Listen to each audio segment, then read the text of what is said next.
오늘은 2023년 9월 6일부터 지난 일주일간의 말씀 묵상을 나누겠습니다. 저는 열왕기상을 묵상하고 있습니다. 말씀 묵상 시작합니다. 2023년 9월 6일 열왕기상 2장 13에서 25절 말씀. 아도니아의 최후. 그는 밧세바를 이용해 아버지인 다윗의 수종을 들었던 여인 아비삭을 아내로 달라고 요청했고, 그의 부적절한 요구를 들은 솔로몬은 결국 그를 죽였다. 아도니아가 반역을 시도했던 것을 보며 그가 어떤 사람이었는지를 이미 보아서 안다. 그런데 오늘 또 그의 속내를 들여다볼 수 있는 장면이 등장한 것이다. 왕이 되지 못한 자신의 처지를 생각할 때 그는 자신이 왕이 되는 것이 마땅한 것이었고, 또 이스라엘 백성들도 자신이 왕이 되길 원했으나 그 왕권이 자기가 아닌 동생에게 돌아간 것이라며 약간의 억울한 호소 혹은 잘못된 왕의 계승이라는 뉘앙스를 내비친다. 그리고 그런 생각이 저변에 깔려 있었기에 그의 아버지의 여인을 아내로 삼아 자신의 자존심을 세우고 아버지와 상응하는 권위를 부여받고 싶은 어떤 생각이 있어 보인다. 그의 뭔가 불손해 보이는 의도를 간파한 솔로몬은 즉시로 그를 죽인다. 나는 여기서 두 가지를 묵상하게 되었다. 하나는 사람이 너무 계산적이어서도 안 되고 억울함을 보상받기 위한 계략이나 잔꾀를 부려서도 안 된다는 사실이다. 사람은 순수해야 하고 거짓이 없어야 하는 것 같다. 우리가 생각하고 계산하는 수는 다른 사람들의 눈에도 보이기 마련이기 때문이다. 아도니아가 밧세바의 눈은 속였을지 모르지만 솔로몬의 눈은 속이지 못한 것처럼 말이다. 또 다른 한 가지는 부적절한 행위, 악한 의도에서 나온 생각이나 행위는 아예 싹을 잘라버리는 과감함이 필요하다는 것이다. 솔로몬이 그랬던 것처럼. 아도니아의 청함이 비록 적절하지는 않았지만 어머니 때문에 거절하지 못하는 우유부단함이 아닌 자신의 소신에 맞게 단호하고도 정확하게 죄에 대하여 처벌하는 것, 그것이 솔로몬의 방식이었고 그것이 하나님의 방식이라는 생각이 든다.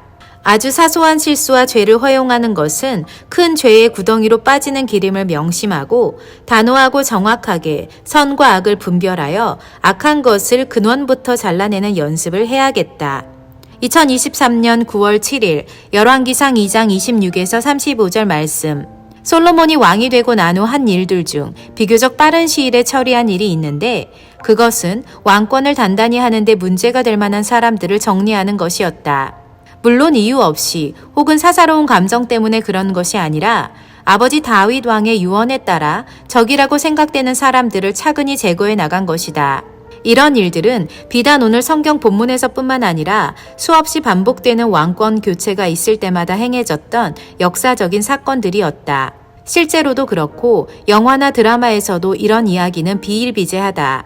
하지만 하나님께서 오늘 내게 말씀하시는 것은 든든한 포지션을 지켜가기 위해 불필요한 인물들을 정리하는 차원인 정치적 선택이 아니라 하나님의 사람으로서 사역하는 데 있어서 불필요한 생각이나 사회적인 통념, 절차, 가치 등을 잘 정리해서 올바른 기초 위에 하나하나를 세워나가야 되겠다는 것이다.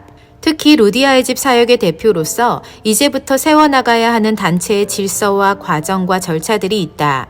이와 같은 초석을 만드는 데 있어서 일반적으로 소위 말해 어르신들이 해오던 정치적인 방식으로 접근하여 단체의 몸집을 키우기보다는 작지만 내실 있는 단체가 되기 위해 하나하나 차근히 잘 만들어가야겠다는 생각이 든다. 루디아의 집 이사회를 처음 개최하게 되는데 우리 네 사람을 시작으로 하는 우리 단체가 내실 있고 신실하고 아름다운 공동체가 되기를 원하고 바라고 기도한다. 2023년 9월 8일 열왕기상 2장 36에서 46절 말씀. 아담과 하와에게는 에덴 동산에 있는 모든 실과를 먹을 자유가 있었지만 오직 선악을 알게 하는 나무의 실과만 먹지 말라고 하나님께서 경계선을 지정해 주셨다.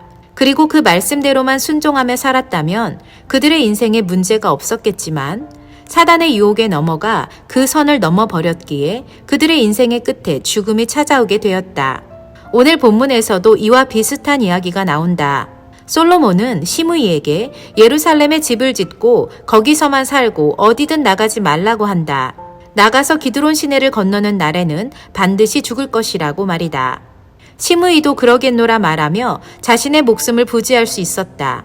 하지만 3년 후에 어이없게도 심의의 두 종이 도망쳤다는 이야기를 듣고 종을 잡으려고 쫓아나가는 바람에 그는 솔로몬의 말을 어기게 되었다. 그리고 결국 자신이 한 말과 했던 약속에 따라 죽임을 당하게 된다.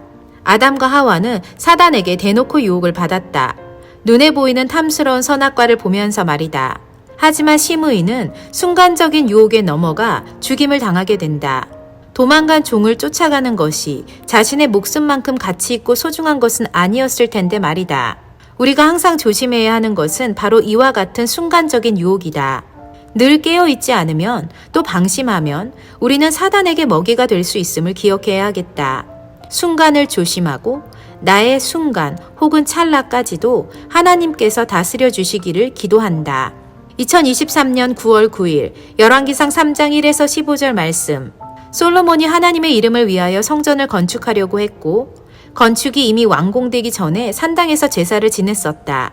그리고 그곳에서 하나님께 제사를 드릴 때 그는 1000번제를 드렸다. 그가 하나님을 예배하며 1000번제를 드릴 수 있었던 것은 그가 하나님을 사랑했기 때문이라고 성경에 써 있다. 누가 시켜서 한 것이 아니라 솔로몬은 하나님을 사랑하는 마음이 있었고 그래서 하나님을 예배할 때 그 누구도 하지 못했던 1000번제를 할 수 있었던 것이다. 그리고 그것이 하나님 보시기에 특별했기에 꿈에서 그를 만나주셨던 것 같다. 어떻게 보면 각 사람은 자신이 행한 대로 사랑을 받는 것 같다. 물론 하나님은 모든 사람을 사랑하시지만 개개인이 가진 하나님을 향한 사랑의 마음과 태도와 삶에 따라 하나님의 역사하심이 다르다는 생각이 들었다. 솔로몬은 하나님의 사랑을 받을 만한 마음을 가졌었고 하나님의 사랑을 받을 만한 행동을 했기에 그분의 특별한 사랑을 받았던 것이다. 나도 이런 사람이 되고 싶다. 아니, 사실은 오늘 이 말씀이 나를 향한 하나님의 언약임을 다시금 새겨보게 된다. 솔로몬이 어떻게 하나님을 사랑했는지, 어떻게 하나님을 섬겼는지를 보여주었고 나 역시도 그 말씀에 따라 하나님을 사랑하는 나의 마음을 동일하게 표현했다. 1000번제를 시작한 동기가 나 역시도 하나님을 사랑하는 마음에서 시작된 것이었기에 이 과정이 끝날 때 어떤 일이 내 인생에 펼쳐질지도 보이는 것 같다. 할렐루야. 솔로몬에게 허락하셨던 은혜와 사랑의 선물을 내게도 이미 허락하신 하나님을 찬양한다. 그 하나님을 믿고 찬양하며 감사드린다. 사람들을 살리고 돕기 위한 듣는 마음도 내 것이고 지혜롭고 총명한 마음도 내 것이며 부귀와 영화와 장수도 내 것이다. 아멘. 믿습니다, 주님. 내년 8월 30일에 끝나는 1000번째, 그때까지 최선을 다하여 정진하겠습니다. 아멘. 2023년 9월 10일 열왕기상 3장 16에서 28절 말씀. 솔로몬의 지혜는 그의 재판에서 더욱 분명히 드러난다. 두 여인이 한 아이를 데리고 와서 자기 아이라고 주장하는 사건에서 솔로몬은 그 누구도 상상할 수 없는 지혜로 진짜 아이의 엄마가 누구인지를 분별해냈다. 성경은 왕이 심리하여 판결하였다고 적고 있고 하나님의 지혜가 그의 속에 있어서 판결한 것이라고 말하고 있다. 옳고 그름을 판단하고 분별할 때 보통 사람들이 생각하기에는 논리와 사실에 입각한 정확하고 예리한 분석의 결과라고 말한다. 그리고 그 말은 맞는 말이기도 하다. 차가운 이성과 정확한 논리가 판결의 핵심인 것처럼 들린다. 하지만 여기에서 빠져서는 안 되는 하나가 바로 심리 판결이다. 인간의 마음과 의식의 상태를 말하는 심리, 그 심리를 파악하여 선과 악, 옳고 그름을 분별해내는 것이 무엇보다 중요하다는 것을 오늘 본문의 말씀에서 깨닫게 된다. 하나님의 뜻을 분별하는 것도 이와 동일하다. 어떤 상황에서든 하나님의 마음과 그분의 의식의 상태, 즉 그분의 심리를 읽어내어 판단하고 선택하는 것이 곧 지혜인 것이다. 오늘 이 말씀을 통해 나는 하나님의 심리를 읽는 사람이 되고 싶은 마음이 간절해졌다. 또 하나님이 내게 붙여주신 사람들의 심리를 잘 읽어내는 것이 내게 더욱 필요함을 깨닫게 된다. 생각해보면 하나님은 큰 그림을 가지고 나를 여기까지 인도하신 것 같다. 학부 졸업할 때 대학원 공부를 상담으로 정하려고 했던 이유가 하나님께서 기도 가운데 찾아오셔서 이렇게 말씀하셨기 때문이다. 경수가 사람을 세우려면 사람의 마음을 알아야 하지 않겠니? 그리고 나는 이 음성을 듣고 주저함 없이 상담대학원을 선택했었다. 그 선택이 얼마나 성경적이었는지 깨닫게 되는 지금 이 순간이다. 2023년 9월 11일 열왕기상 4장 1에서 19절 말씀. 솔로몬 왕이 관료들을 하나하나 세우고 임명하는 모습을 보게 된다. 나단의 아들 아사리아는 지방 관장의 두령이요, 나단의 아들 사붓은 제사장이요 왕의 벗이라고 되어 있는 부분이다. 나단 선지자가 솔로몬의 아버지인 다윗에게 그러했듯이 나단의 아들들도 솔로몬 시대에 중요한 역할을 맡는 자들이었던 것 같다.